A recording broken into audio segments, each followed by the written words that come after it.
Okay, hello Stig. Been a little while, I think, since we did the last video catch up, but we do it off the back of a fantastic win at Buxton against Farsley on the weekend. Yeah, at Buxton against Farsley. Yeah, no, it was a good win, wasn't it? It was I think as Paul alluded to after the game, it was a bit of a no-win situation really because you've got a feel for the situation and the position that Farsley have found themselves in this season. I've got a great deal of sympathy for their supporters, and essentially we did the job that we had to do. It felt a bit like a slightly painful 40 minutes before we did score the goal because you always felt that the first goal was going to be absolutely vital, and the longer it goes without scoring it, you just feel a little bit more, it's almost a little bit more desperate and a little bit more like, oh, is it going to come? But yeah, the lads did a really professional job, got that goal just before half time, and then second half just went on and got three more, which was brilliant, and we did all that we could do, and it obviously backed up the terrific win and terrific performance against Curzon, which was great. And it's sort of after that little bit of a spell where we hadn't got great results for three or four fixtures. We've been obviously back to back wins now going into a big game against Chester on Saturday. And just get the goal difference up as well. With both games really helped with that. Yeah, absolutely right. You look at how tight it is in and around those playoff positions. Certainly, sort of from five down to ninth or tenth, it's really really tight. And you look at those goal differences, and it's quite interesting. They're quite even now. Looking at those, which is good. And I do reflect on one or two decisions earlier in the season and hope that they don't come back to haunt us. But equally, that there's lots of different games when things have gone for or against us, so you can't harp back on that too much. But all we can do is we're in a position that if we, everything's in our control. If we perform how we can, then hopefully that should be enough to see us through and to secure at least a playoff berth. Yeah, and it's great to be in this position. Obviously, it's when you start the season, it's what you want to be. You want to be in there about to come the final running. Yeah, 100%. And I think you look at the teams that are competing at the top end of the table, and while we have got, clearly we have the fantastic advantage of bigger home attendances, you do have to look at the teams we're competing against, and four or five of them are full-time teams who have got their players far more often than Paul has on a Tuesday night and a Thursday night. Um, we are obviously only spending money that we have, if you like, or only spending money that we create through income to the club. So we're trying to be entirely sustainable. We don't have the advantage of individuals putting money in as and when required. And again, I know people look at the size of the club we are, and I completely understand that. But I think in terms of, Paul used the phrase, continuing to punch above our weight. And I think he was just more looking at the here and now, not the historic size of the football club here at Edgar Street, but just generally about the here and now, who we're competing with currently and the advantages that they have. As I said, we have the huge advantage of a great fan base and big home attendances. So, it's all up against each other really, and so there are positives and negatives, but I think you just look at who we're competing against, and in terms of actual training time, I think we are well and truly competing above where we might think we should be. And I think when you mentioned about people, other clubs being able to have someone that can chuck money in kind of as and when's needed. Obviously, we're lucky to have the IS that did the fantastic squad builder match funding at the start of the season, but it's a much more structured kind of built into the budget type of investment into the squad, isn't it? No, that's exactly right. Well, it's that it's out there, isn't it? We'd had a tough few years in terms of losses.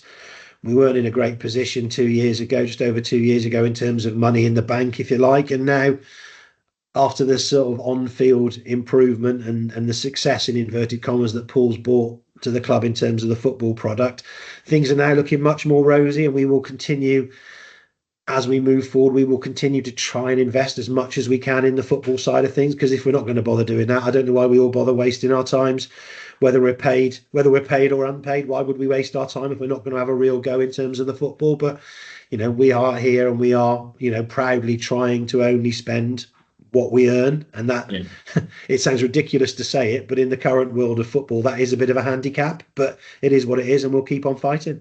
Yeah, I always say they're probably sick of it in the office, but the football results and performances out on that pitch, the football side of it drives the rest of the business. So, commercial, retail, bars, everything. It's all driven by what's out on the pitch. But it's a balance, isn't it? That's kind of a fine line when we come to set the budget in the summer or kind of the spring. Yeah, before I came into the club, I was probably completely naive to how complex it is. To be perfectly honest, I hold my hands up to that. I don't think unless you've been involved, you can't really understand quite how complex it is and all the balances. And you have, where do you take a little bit of a punt on there being success, but then you've got how much of a punt do you take in case things go wrong? And it's, it's just a massive game of risk fee reward, really, and it is complex and it is difficult. And I do chuckle for my sins. I do look at social media on occasions, and I do chuckle at comments of, "Do the club actually want to get promoted? Do they want to?" And I just smile to myself and think it's like, of course we do. There's a huge number of people wasting an awful lot of time on the football club, and actually we're only doing it because we love the football and we want the football to be as successful as it can be.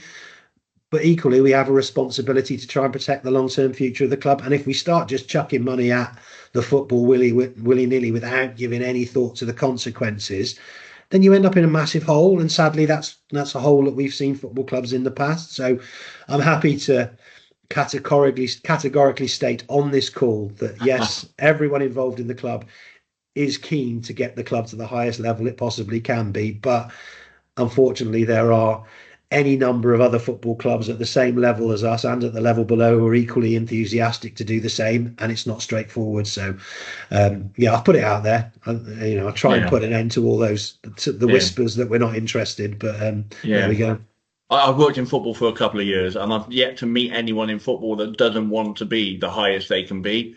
And I think if you don't want to be the highest you can be, whether that's Herefordshire Prem or the Premier League, then there's no point being in football. That's the whole point of it. It's a competitive business, competitive game. If you don't want to be successful, then what's the point in kind of coming to work every day? So yeah, I'm with you on that. I definitely haven't met anyone inside Edgar Street that doesn't want to be successful whilst being sustainable as well. Yeah, the last thing we want is to go down the route that the pain that we all had before. Yeah, I've definitely got a lot of things that I could waste an enormous amount of time on that currently is spent worrying, thinking and doing things in relation to the football club. And that's not just me, that's the other directors and everybody else involved. And, obviously there are paid staff at the club, but I don't think they get paid for all the work that they do is the reality of it. Do you know what I mean? Because they do a lot of what they do for the love of the club and to try and help keep pushing forward on behalf of supporters. But it is what it is. And I completely understand supporters' demands and supporters' appetite for success and to spend more money here, there, and everywhere. But it really isn't that simple. We spend as and when we can, and we've supported Paul throughout his time at the club when we felt the time was right and we felt we were able to do so, and we'll continue to do that. But it is very complex, and it's as frustrating at times for us internally as it is, I'm sure, for fans on the outside. But we'll keep on fighting and we'll keep on battling on, and certainly,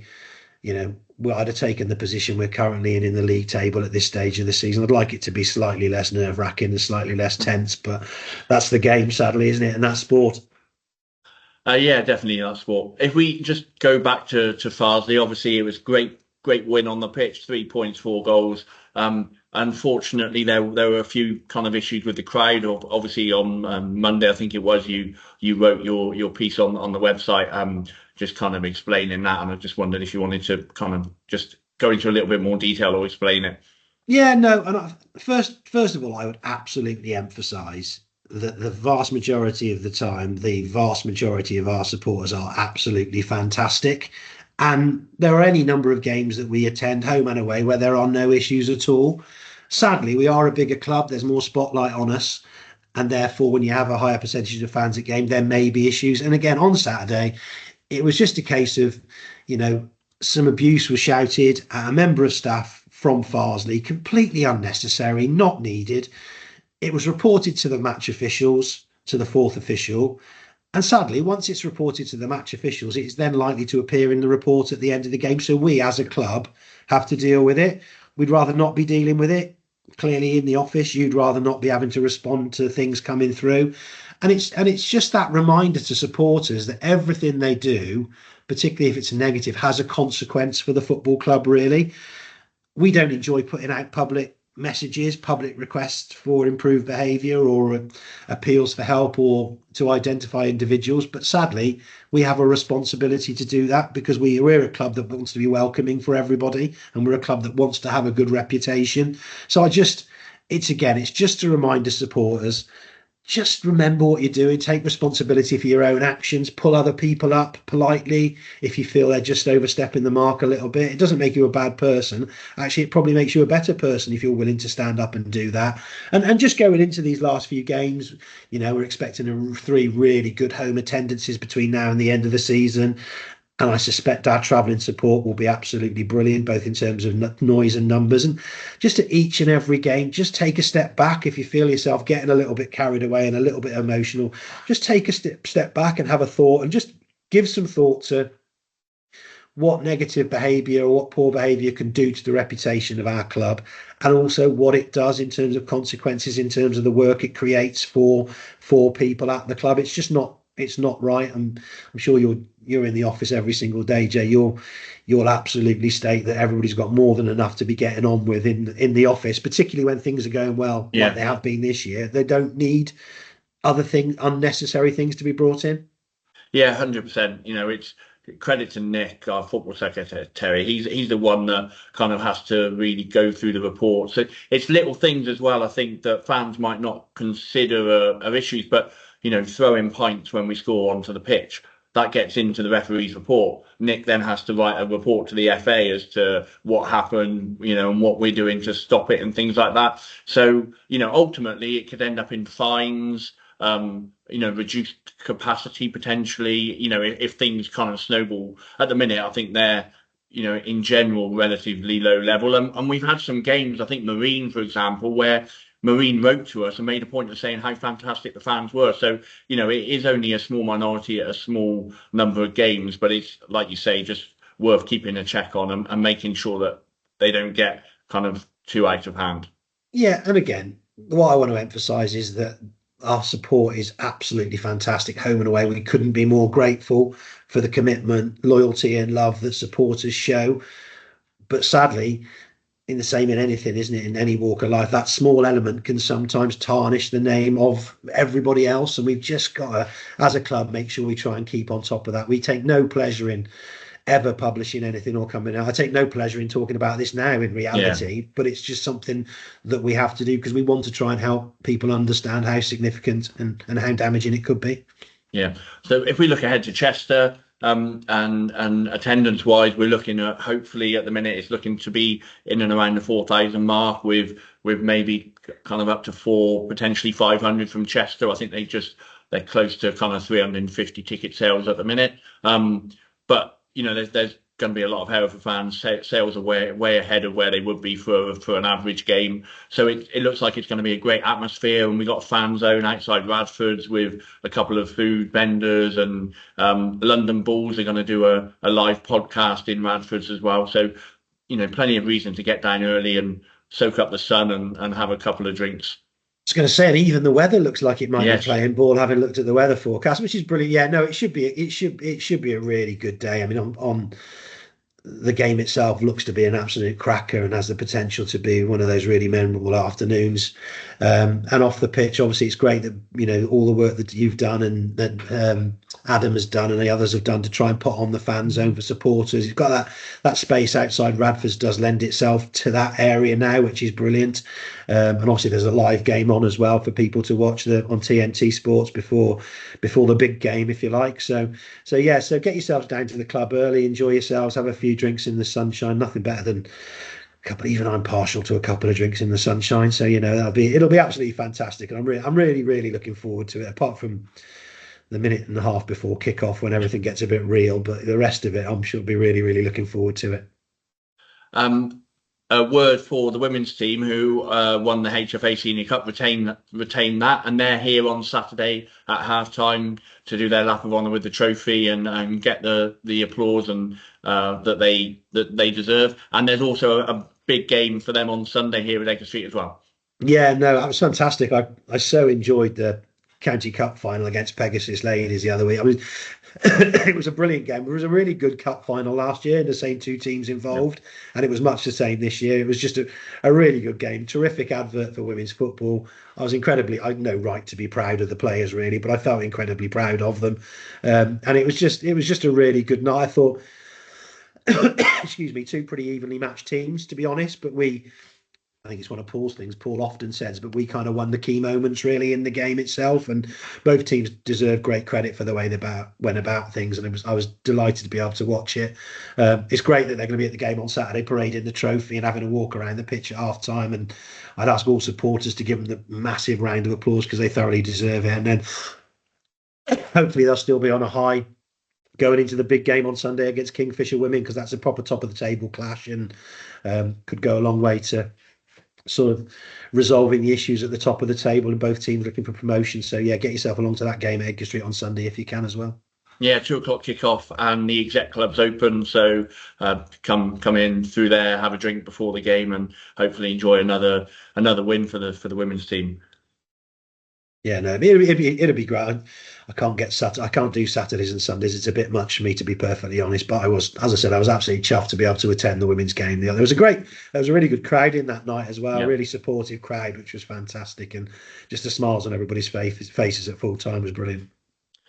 Yeah, so I guess just to wrap up, it's just we're getting very close to the end of the season. It's there's a lot to play for. Looking at the table, there's probably kind of 6 teams fighting it out for maybe those 3, potentially 4 last places in the playoffs. So, supporter-wise, it's going to be going to need them more than ever now.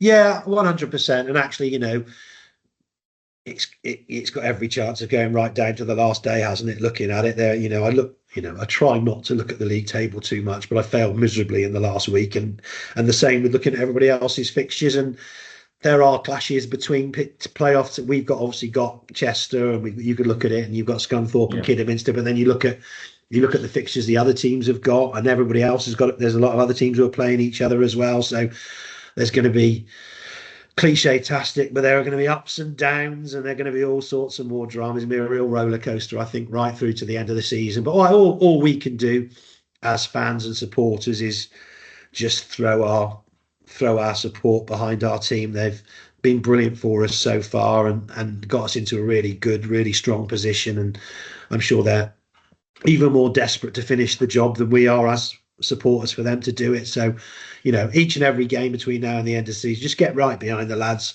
There are going to be times of struggle, and that's probably when they need us more. But then hopefully there are going to be good times as well when we can enjoy the way they're performing. So keep everything crossed, and keep turning up in numbers, and hopefully we'll get our reward come the end of the season. Just before we go, can I plug 2 things, please? You carry on. Yeah. Club shop, we got a couple of new T-shirts, new design scarves, and a few other bits and pieces in some jackets as well. So if you haven't been into the club shop lately, pop in on Saturday. There's some good stuff in there at the minute. The replicas are reduced as well. The home, away, and goalkeepers down to 40 quid for adults and 30 quid for kids. And I think it's fair to say that hopefully in the nearish future, we might have some news on next season's kit as well. And also the family food and drink festival that's here at the end of May. Ticket sales are going really, really well. We've got some really good entertainment and beer and cider. And so more news will be coming out over the coming kind of weeks and months. But ticket sales are going really well, and they're early bird prices at the minute until the end of April. So if you're thinking of going, then get your tickets before they go up in price. But Adam's doing a great job on that. And just to touch on that, the reason why Adam and the rest of the staff putting so much effort for things like that is to try and make as much money for the club so that it goes into the playing budget. I know there are a few questions about why we're putting effort into promoting that in May, but that's the reason why. Everything we do here is to kind of, the ultimate aim is to support that team out on the pitch. Yeah, and the long and short of it is we've got to try and find ways of maximising and increasing income into the club, because that, given our model, our ownership model, that's the only way of being able to increase the budget that we can spend on the football side of things. Clearly, gate income and season ticket income is the most crucial aspect, because those are your biggest, if you like, your biggest lump sums of income that you get over the course of a financial year. But every other little thing that we can try and do and make a difference to, and is to try and boost, if you like, boost the budget that Paul has to spend, and we always have to weigh up, the amount of time put in something for the likely boost to income. And people talk about opening bars during weeknights and that sort of stuff. Well, over the years, it's not really proved a prudent way of doing things. It ends up costing you, unless you can guarantee a certain level of clientele during the week. So there's a big focus on trying to fill the rooms for businesses, trying to fill the rooms, trying to do parties and all that sort of stuff. And that's probably the best way. And also, making use of the pitch or our facilities in other ways. And the family food and drink festival is just a perfect thing to try and do that. And hopefully it's a real success. I'll certainly be getting the train over rather than driving, Jay. I think that day I don't think I'll be getting in the car. Good advice, yeah. Just to very, very quickly touch on the room hire and things. I think sometimes people don't see, what goes on in the week, for example. We don't necessarily shout about it, but we got a business upstairs today. There was something yesterday. Little things like we have a company that train sniffer dogs. They use the stadium 2 or 3 times a month. It's lots of things that you don't necessarily see, but they're going on in the background, trying to make that, build up the turnover and make as much money as we can for the club. So you might not necessarily see about it on the website or social media, but it doesn't mean it's not happening. We had a cricket club end of season bizarrely party last week and things like that. So there's lots going on. Just because you don't read about it doesn't necessarily it doesn't mean it's not happening. Yeah, no, I was going to tell you, I had some very good reviews from people who attended the Herefordshire Cricket presentation event last Friday upstairs in the RE Resource Hereford Suite, and they were full of praise for the event, which is really good to hear as well. Someone I saw last night. So yeah, keep up the good work, everybody. Brilliant. Well, I'll see you tomorrow, I think, won't I? See you tomorrow. Yes. Yeah. Brilliant. Right. Ready for the big game on Saturday. Top man. All right. See you. Bye.